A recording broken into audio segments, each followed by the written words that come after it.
नमस्कार। अपना उत्तराखंड के इस वक्त के बुलेटिन के साथ हाजिर हूं मैं अनुपम। प्रदेश की हर छोटी बड़ी खबरों को लेकर राजधानी देहरादून में एक वीडियो सोशल मीडिया पर वायरल हो रहा है, जिसमें एक पुलिसकर्मी एक युवक के साथ मारपीट करता हुआ नजर आ रहा है।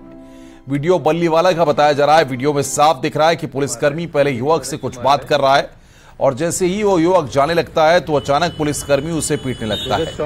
वहीं युवक भी पुलिसकर्मी से झड़प करने लगता है। वहीं पास खड़े एक शख्स ने सिपाही की मारपीट को फोन में रिकॉर्ड कर लिया। बड़े अत्याचारी से मार रहा है, तो इस वीडियो को जितना हो सके फॉलो शेयर करें और दिखाइए अपने सभी के साथ कि पुलिस वाले एक ऐसे आम इंसान पर ऐसे जुर्म कर रहे हैं। तो गाइस इस टाइम अभी हम हैं बल्लीवाला चौक। केदारनाथ मंदिर के गर्भगृह में नोट उठाने के मामले में बताया जा रहा है कि वो महिला एक किन्नर है और सूरत की रहने वाली है। बताया यह भी जा रहा है कि केदारनाथ पे उसने करीब 10 लाख के नोट लुटाए हैं।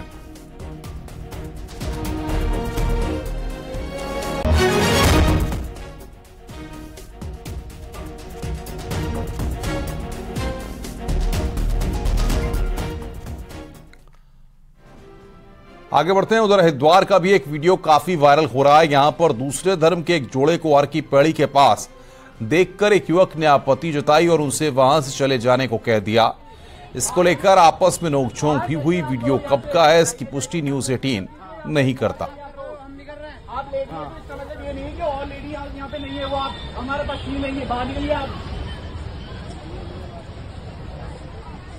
ये बहुत ही संवेदनशील मैटर है और इसमें वीडियो भी वायरल हुआ, उसको संज्ञान में भी लिया गया है। सीओ सिटी इस मामले को पूरा देख रही है और जो युवक है उसको तस्दीक करने की कोशिश की जा रही है। तस्दीक होते ही उसमें पुलिस द्वारा कार्रवाई की जाएगी। बड़ी खबर है। नाबालिग लड़की के किडनैप और फिर रेप के मामले में आरोपी सत्येंद्र को फास्ट ट्रैक कोर्ट ने 20 साल की सजा सुनाई है। इसके साथ ही आरोपी पर 52,000 रुपए का अर्थदंड भी लगाया गया है। साल 2018 में थाना डालमवाला में केस दर्ज किया गया था। आरोपी ने पीड़ित नाबालिग को मुरादाबाद और लखनऊ लेकर दुष्कर्म किया था।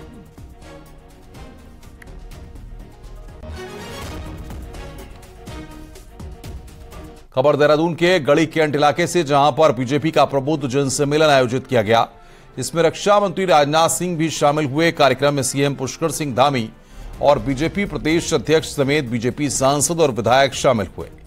इस मौके पर सीएम धामी ने कहा कि मोदी सरकार में रक्षा के क्षेत्र में भारत तेजी से आगे बढ़ रहा है।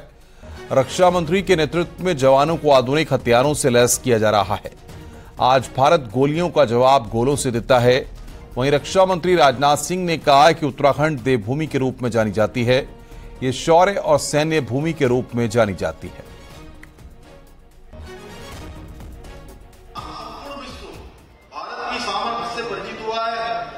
जिसका परिणाम है कि आज कोई भी दुश्मन भारत को आंख दिखाने की हिम्मत नहीं कर सकता।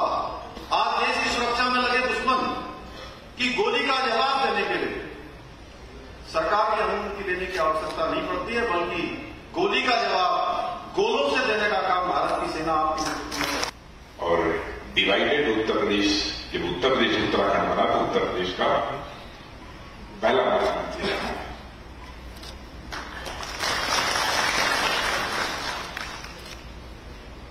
जब कभी भी उत्तराखंड में मेरा कोई कार्यक्रम लगता है, आज भी भले ही उत्तराखंड राज्य में बन गया हो, लेकिन मुझे महसूस होता है कि मैं और कहीं नहीं जा रहा हूं, अपने घर जा रहा हूं, अपने लोगों के बीच। जहां तक उत्तराखंड का प्रश्न है, यह देवभूमि के रूप में जानी जाती है, वीरभूमि के रूप में जानी जाती है, शौर्य भूमि के रूप में जानी जाती है और सैन्य भूमि के रूप में भी जानी जाती है।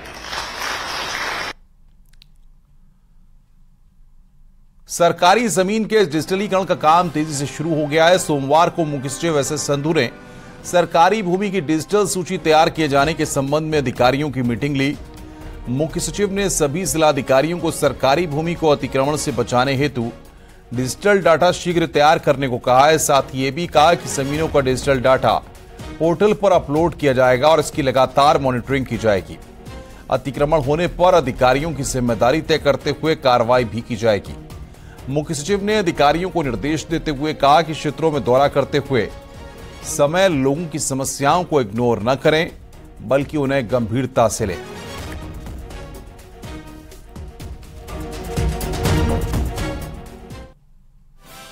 आगे बढ़ते हैं। उत्तराखंड में करीब 6,500 सरकारी अधिकारी बिना गाड़ी के पैदल हो गए हैं।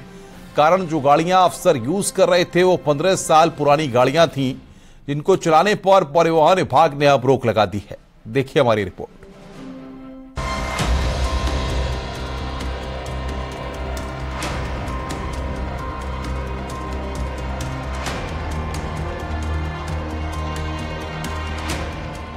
केंद्र सरकार के एक आदेश के बाद 15 साल की उम्र पूरी कर चुकी सरकारी गाड़ियों के संचालन पर रोक लगा दी गई है।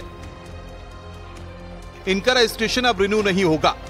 परिवहन विभाग ने सभी सरकारी विभागों को पत्र भेजकर ऐसी सभी गाड़ियों का संचालन बंद कर उनको स्क्रैप करने के आदेश दिए थे। परिवहन विभाग के आंकड़ों के मुताबिक उत्तराखंड में करीब ऐसी 6,500 सरकारी गाड़ियां हैं जो अब 15 साल पूरे हो जाने पर डंप कर दी गई हैं। इसमें केंद्र और राज्य सरकार के विभागों के साथ ही निकायों की गाड़ियां भी शामिल हैं।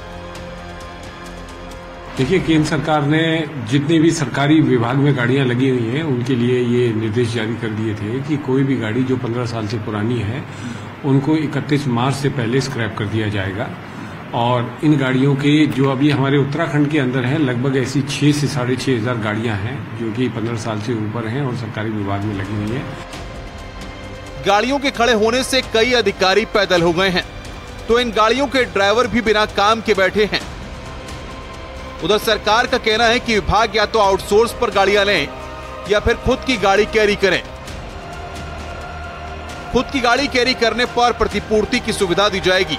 वाहन स्वामियों को भी बढ़ाकर प्रतिपूर्ति दी जाएगी।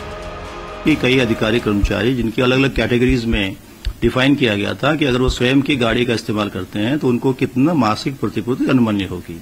द्वितीय विकल्प ये दिया गया था कि जो आउटसोर्सिंग के माध्यम से गाड़ी लेने की व्यवस्था को प्रोत्साहित किया जाए। तीसरा, हम लोगों ने ये विकल्प उस जियो में भी दिया है कि ई व्हीकल्स को भी प्रोत्साहित किया जाए। राज्य सरकार 15 साल की उम्र पूरे कर चुके निजी और व्यावसायिक वाहनों को स्क्रैप करने के लिए विशेष प्रोत्साहन दे रही है। दरअसल पुराने वाहनों को प्रदूषण फैलाने का अहम कारण माना जा रहा है। इससे जहां प्रदूषण कम होगा, विभागों में वाहनों की होड़ और कर्मचारियों का दबाव भी कम होगा। न्यूज़ 18 के लिए देहरादून से सुनील प्रभात की रिपोर्ट।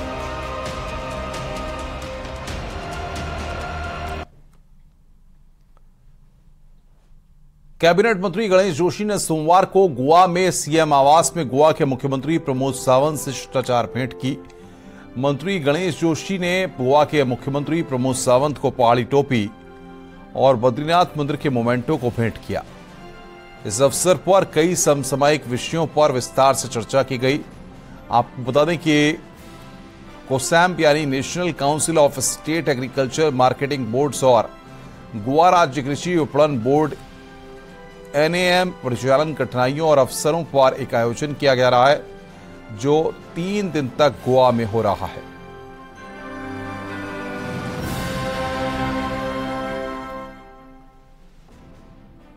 उत्तरकाशी के चिन्यालीसौड़ में गुलदार आदमखोर हो गया है। 35 दिनों में 2 महिलाओं को अपना निवाला बना चुका है, जिसके बाद अब पूरे इलाके में खौफ बना हुआ है।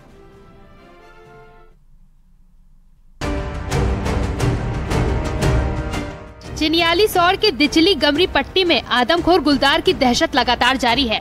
पिछले 35 दिन के अंदर गुलदार ने मड़ी और भड़कोट गांव की 2 महिलाओं को अपना निवाला बना लिया। इस दौरान 2 लोग घायल भी हो गए, जिससे पूरे इलाके में दहशत का माहौल है। गांव वाले सुबह 10 बजे से दोपहर 3 बजे के बीच ही घर से बाहर निकल रहे हैं। वहीं दूसरी ओर वन विभाग ने गुलदार को शूट आउट करने के निर्देश दिए हैं। प्रातः 10 बजे से पहले और शाम को 3 बजे के बाद जो है पूरे क्षेत्र में गुलदार के दहशत से सन्नाटा छा जाता है। और अभी जो घटना घटी है 3 दिन पहले, लेकिन गुलदार को अभी तक जो है विभाग द्वारा पकड़ा नहीं गया है। और इतने ज़्यादा गुलदार यहाँ पे आए हैं तो कैसे आए हैं, अगर आए हैं तो इस तरह से ये आदमखोर क्यों हो रहे हैं। पहला प्रयास तो है कि बस वो पिंजरे में जिंदा पकड़ा जाए और इनकेस यदि कोई ऐसी होती है तो अपरिहार्य कारणों में तब उसे शूट करने के लिए आदेश हुए। इसी क्रम में हमने एक शूटर मिस्टर जॉय हुकिल हैं पौड़ी के, क्योंकि इससे पहले हम नरेंद्रनगर डिवीजन में थे तो उनके साथ हमारा काफी सफल एक्सपीरियंस रहा। वन विभाग पिछले 1 महीने में पिंजरा लगाकर 2 गुलदार को पकड़ चुका है, लेकिन हाल ही में गुलदार द्वारा एक और महिला को अपना निवाला बनाने के बाद वन विभाग गुलदार के आदमखोर बनने के कारणों को जानने में जुट गया है। कारण लगता है कि ये जो हमारी टिहरी डैम की झील है, बहुत सी डेड बॉडियां या कई बार लोग प्रॉपरली जलाते नहीं हैं, वो अधजली बॉडी को प्रवाहित कर देते हैं। ये बॉडियां आके झील में अटक जाती हैं कि किनारे लग जाती है, तो एक संभावना है कि अगर लेपर्ड उसने उसकी बॉडी खा ली या उसको टेस्ट कर लिया तो उसे ह्यूमन प्लस का एक इंटरेस्ट आ जाता है।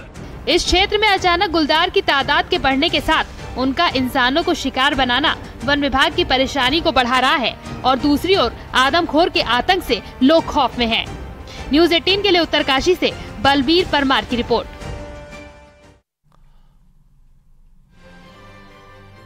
राजधानी देहरादून में बुद्धिजीवी फाउंडेशन का 21वां स्थापना दिवस मनाया गया।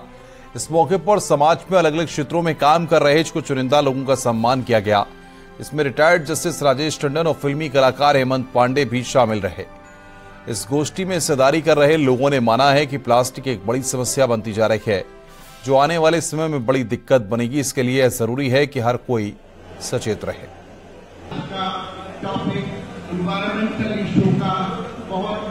इसमें हम ऐसी विभूतियों को सम्मान करते हैं कि जिन विभूतियों ने अपना संसार में, पूरे हिंदुस्तान में और अपने उत्तराखंड का जो नाम रोशन किया है अपने फील्ड में, उनका हम सम्मान करते हैं और उनसे प्रेरणा लें लोग कि भाई हमें इन जैसा बनना चाहिए। आगे बढ़ते हैं। राज्यपाल लेफ्टिनेंट जनरल गुरमीत सिंह रुड़की पहुंचे, जहां पर उन्होंने राष्ट्रीय सैनिक संस्था मैदान में एक कार्यक्रम में शिरकत की। इस दौरान उन्होंने पूर्व सैनिक को सम्मानित किया। उन्होंने बताया कि राष्ट्रभक्ति कभी खत्म नहीं होती, कि जो पूर्व सैनिक रिटायर्ड होता है वो अपने आप में नेचुरल लीडर्स होते हैं।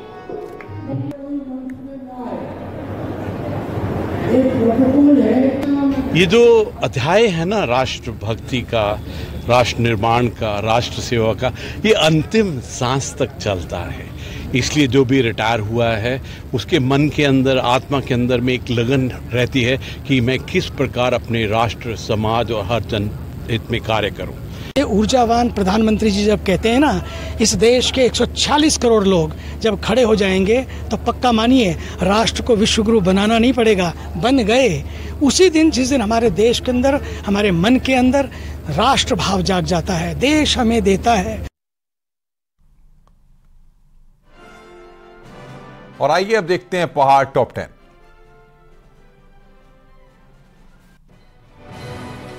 बागेश्वर में कांग्रेस कार्यकर्ताओं ने जिले के सभी ब्लॉक में मिलकर कांग्रेस नेता राहुल गांधी का जन्मदिन धूमधाम से मनाया। हरिद्वार में कांग्रेस के पूर्व राष्ट्रीय अध्यक्ष राहुल गांधी के जन्मदिन पर कांग्रेस कार्यकर्ताओं ने मीठा शरबत बांटा और नफरत छोड़ो भारत जोड़ो का संदेश दिया। रुड़की के बिरड़ा गांव में हुए बवाल मामले में राजनीतिक लोग गांव जा रहे हैं। आजाद समाज पार्टी के संस्थापक चंद्रशेखर अपने सैकड़ों समर्थकों के साथ पहुंचे। पुलिस ने लव जिहाद के मामले में गिरफ्तार लकी राणा और मोहम्मद साले के आधार कार्ड की जांच के लिए एक टीम बिजनौर भेज दी है। पुलिस खंगाल रही है रिकॉर्ड। हरिद्वार में रानीपुर कोतवाली पुलिस ने 2 स्नेचरों को गिरफ्तार किया। सोनू और जितेंद्र नाम के दोनों युवक उत्तर प्रदेश के बरेली के रहने वाले।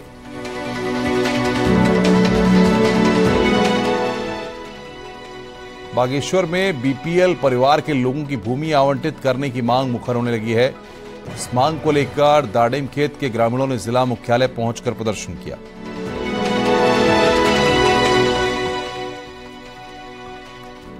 चारधाम यात्रा में रिकॉर्ड तीर्थयात्री पहुंच रहे हैं। अब तक 29 लाख यात्री दर्शन कर चुके हैं। केदारनाथ में अब तक 9,88,000 यात्री पहुंचे हैं। उत्तरकाशी पहुंच रहे यात्री जोशियाड़ा झील में बोटिंग का भी लुत्फ उठा रहे हैं, जिससे स्थानीय लोगों को भी अच्छा रोजगार मिल रहा है। बढ़ती गर्मी के साथ ही लैंसडाउन में पानी की किल्लत भी तेजी के साथ बढ़ने लगी है। हालात ये हैं कि लैंसडाउन कैंट एरिया में पिछले 2 हफ्तों से पेयजल आपूर्ति ठप पड़ी है। नैनीताल में पर्यटकों की भीड़ के बाद अब कूड़ा और प्लास्टिक जंगलों और शहरों में फैल रहा है, जिससे पर्यावरण को नुकसान पहुंच रहा है।